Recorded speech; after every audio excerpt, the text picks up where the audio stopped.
Hey guys, Sandan here. This is going to be my chapter review to My Hero Academia 246 or Boku no Hero Academia 246 message. Now, there was a nice cover page, a color cover page in order to celebrate the fourth season of the anime that's going to be coming out. I haven't even watched season 2 or 3. I watched season 1, thought it was dope, started reading the manga, and haven't looked back. That's kind of the way I go about things, apart from One Piece, which I actually started reading and watching probably around about the same time, and Bleach and Naruto. But this chapter was really good. Like, no action or anything like that, but it was a solid chapter, a really good one of those build-up chapters, Oda-esque in the sense of, we know there's a whole bunch of different storylines coming in together that are gonna essentially lead to some sort of gigantic battle, which is gonna be bloody, it's gonna be gruesome. People will lose their lives on both sides, the villains and the heroes. People we like are gonna die, people we dislike but respect may die. There's going to be a lot of dying and a lot of possibly, career-ending injuries and things like that. So it was a really good chapter from that perspective, just building that up. But let's get right down to it and talk through the chapter. So the first thing we see is the doctor, I'll call him Dr. Eggman because I've forgotten his name, speaking to Shigaraki, and he's like, your quirk really blossomed in that last battle. Now you have the ability to disintegrate not only what you touch, but everything that's connected to what you've touched. So your destruction incarnate.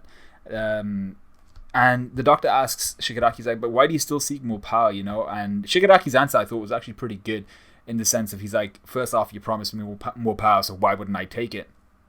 But also look at the what's his name, Rikia, the guy who was Re-Destro, right? He didn't die when Shigaraki fought against him, and even though he doesn't really have a grudge against him, he doesn't want to kill him at the moment. He's using him as an example. He's like, I fought against this guy and he's still alive. That's not good enough. That's not going to help me to beat the heroes. I need to be better than that if I want to go against all the heroes in the world at the moment. So I'm far from invincible. I'm far from perfect.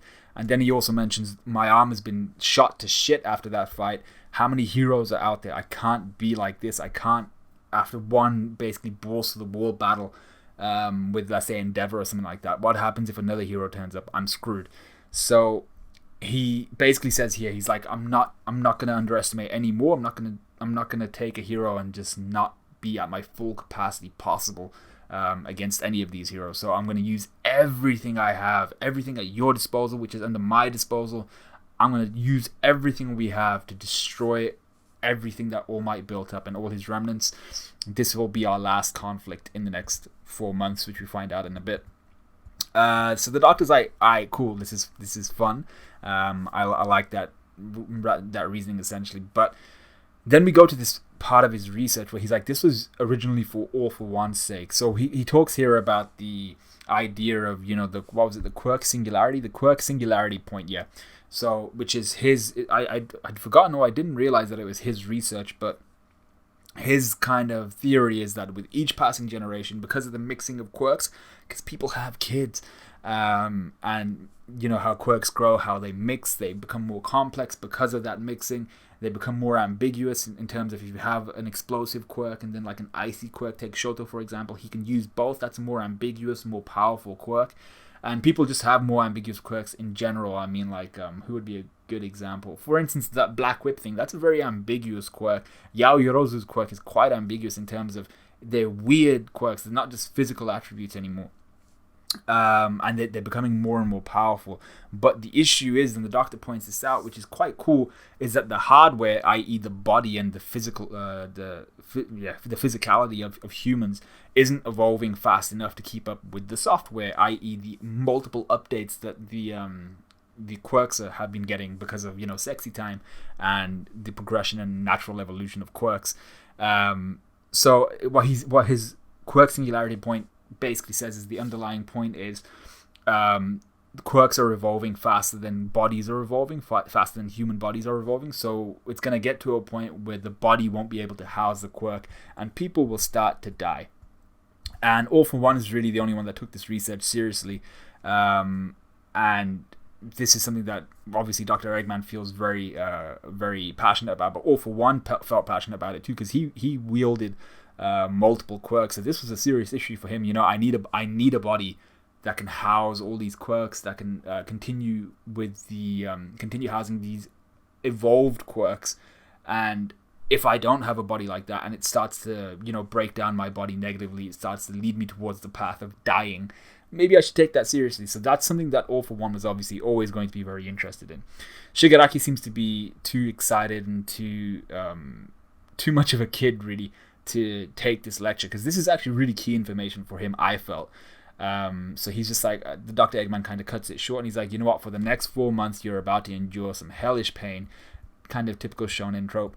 But once you overcome it, you'll be able to hold the world in the palm of your hands, including One For All, which apparently Dr. Eggman makes mention here. He's like, among All For One's desires, One For All was the only power that he was unable to control as planned. So that suggests that he had it in his grasp maybe one more time after he'd given it away. So maybe he'd given it away and then it came back to him and he wasn't able to control it as planned. That's the part that's key, the as planned part.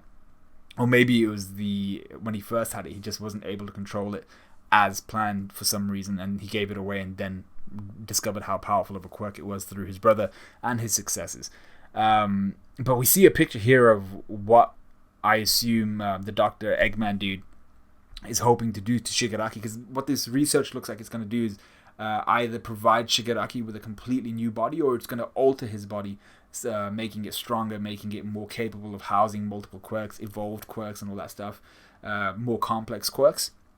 And you see here, this dude looks like Hogyoku Aizen. He's got butterfly wings. This is what Shigaraki is like. I'm not sure if this is actually how he's going to look like. I doubt it. But this seems to be the image in the doctor's mind. But yeah, I think it might just be showing us like what Shigaraki would look like with multiple quirks if he had a butterfly wing quirk. But he has like butterfly wings. His arms are like releasing some sort of ice. And he just looks crazy. He's got like a blackened body, making people consider that maybe he's going to be given a high-end Nomu body, or maybe he'll take on that type of transformation. It's one of the two, really.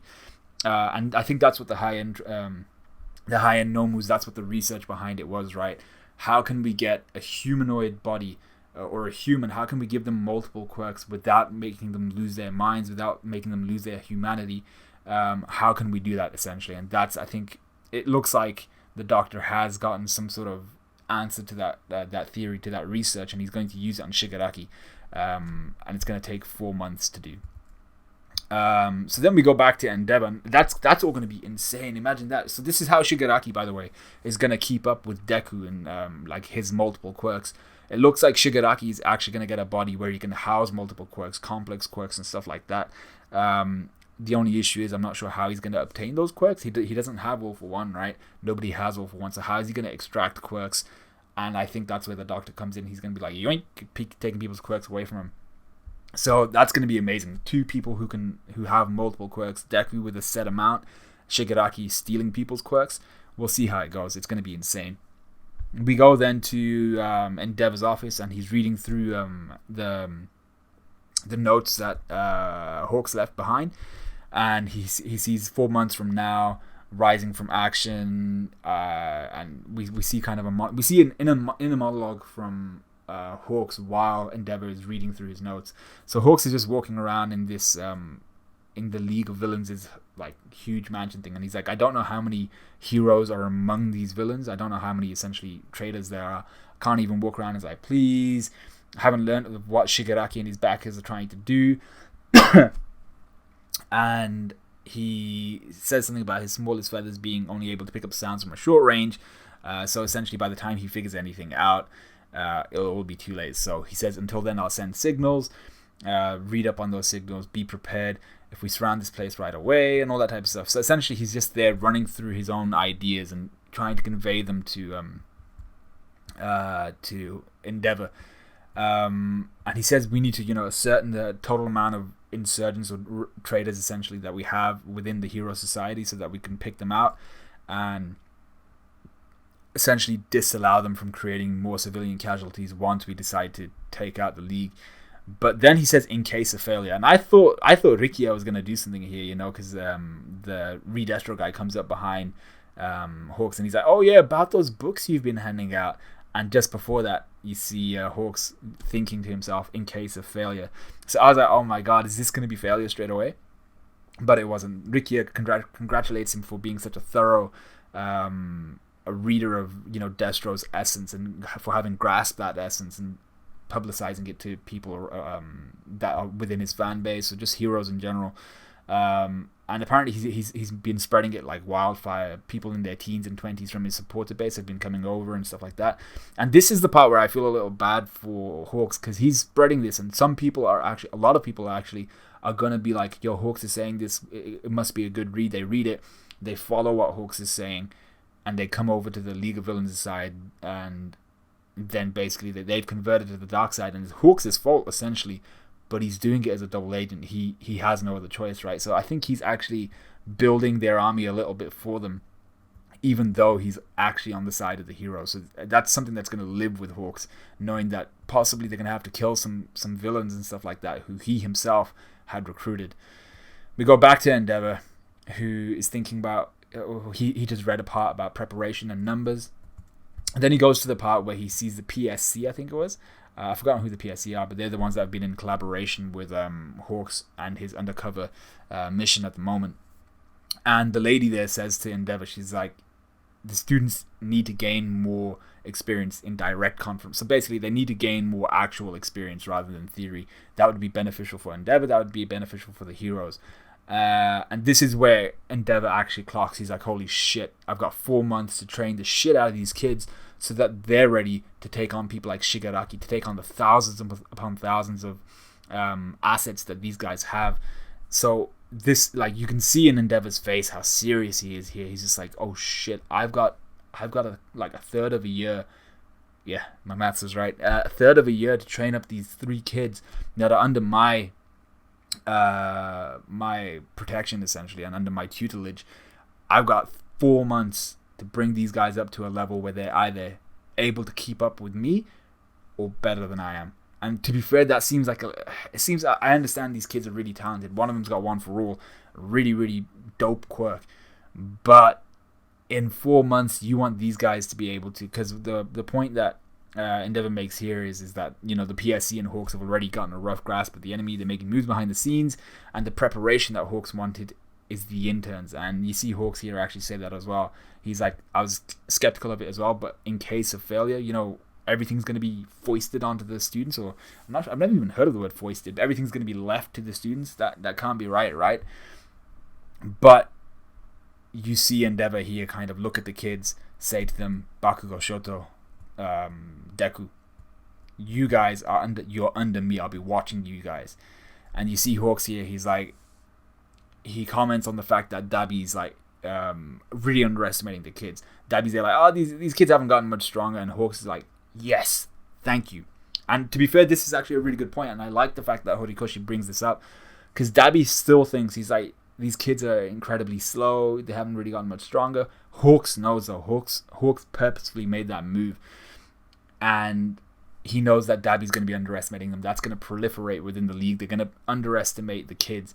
Maybe not so much Shigaraki, but to be fair, the way that Shigaraki was treating Dr. Eggman's research, maybe he still has a little bit of that kid inside him, which he has to kill off if he wants to be, you know, this pinnacle, this all-for-one type of character. But Hawks makes mention here, he's like, you know, those kids, even if I hadn't been there, they would have been fast enough. He'd never been interested in preparing the next generation. But then he says here, your devotion changed my way of thinking. I'm glad you were the one who came here. I'm not sure who the hell's thinking this, or who he's referring to. You know, your devotion changed my way of thinking. Who's he talking about? Someone get that for me. I don't actually know who he's talking about there. But then he thinks upon all the kids who he actually doesn't know. He only knows, like, what's his name, Tokayami.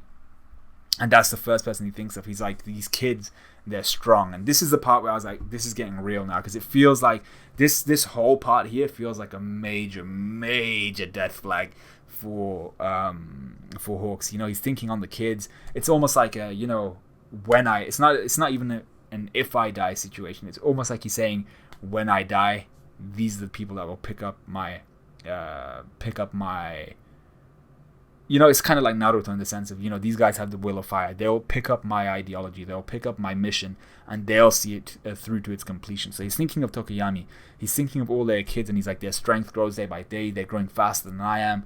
We see Yaoyorozu, and I'm like, I don't know how old she is, like, but that's She ain't the same age as the rest of these kids. I'm telling you that now.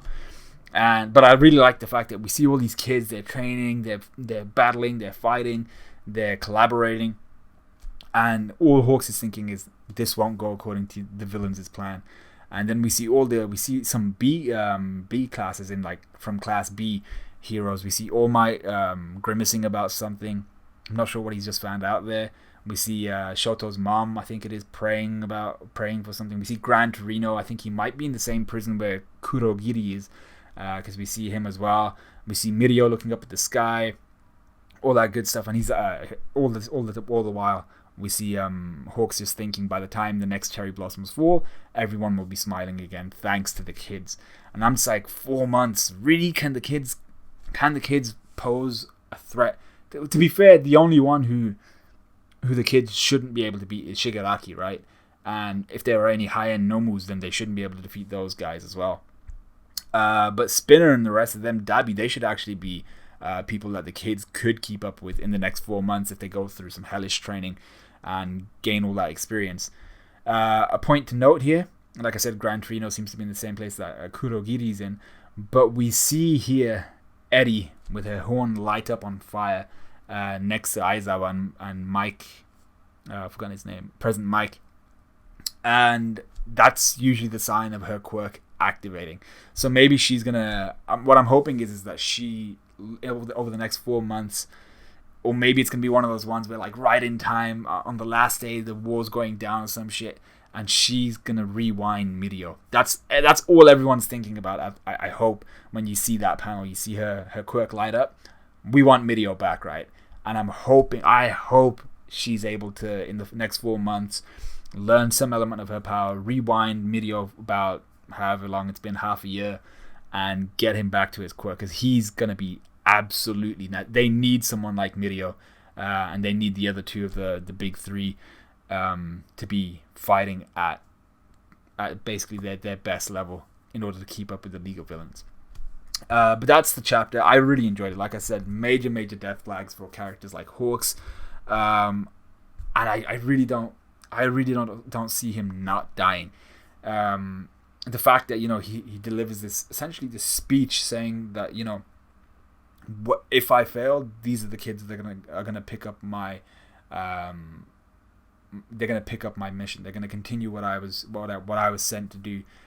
So even if I fail, we're not gonna fail. The hero society won't fail. We won't crumble, and these guys are gonna be the next generation. So I thought, whenever someone's talking about the next generation, and Hawks is only like 22. So, like, for him to be talking about the next generation like that, I think he's really preparing himself for worst case scenario, because that seems to be the way things are going. But yeah, let me know what you guys thought of this chapter. Let me know what you guys thought of this review. Like, comment, subscribe, all of that good stuff, and I'll see you guys in a bit.